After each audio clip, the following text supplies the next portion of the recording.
Assalamualaikum warahmatullahi wabarakatuh. Sampurasun sampunaning ingsun.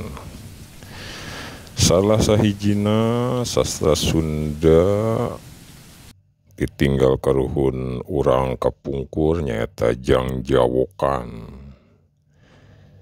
Jang Jawokan mun ayeuna mah meureun bisa disebatkeun jampe atanapi doa.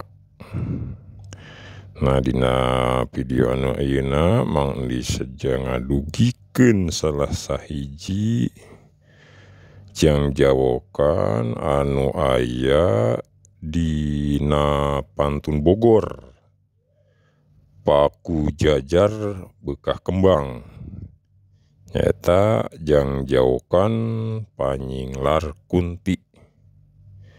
Mangga wilujeng ngadangukeun.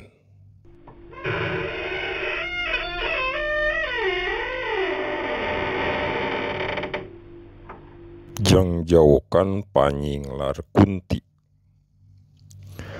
Sir kabulen sir, kabulen rasa dilulun sir.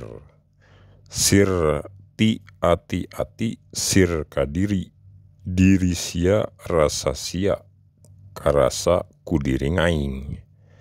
Rasa sia teu kadeuleu mata manusia.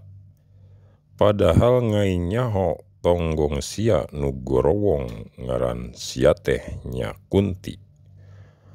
Truk getruk panciring rasa nyocok ku sia disiwuykeun tina hiji jadi opat. Anu opat tapi ngahiji anu copong lain gorowong anu nyodong hanteu katembong. Tapi lain panyicingan enggon sia ingkah ulah deukeut ulah parek ulah sia wani-wani ngaheureuyan marganing sukma.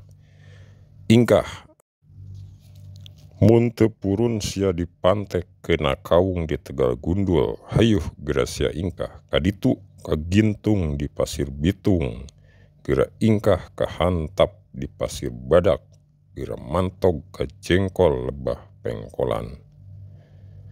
Singlar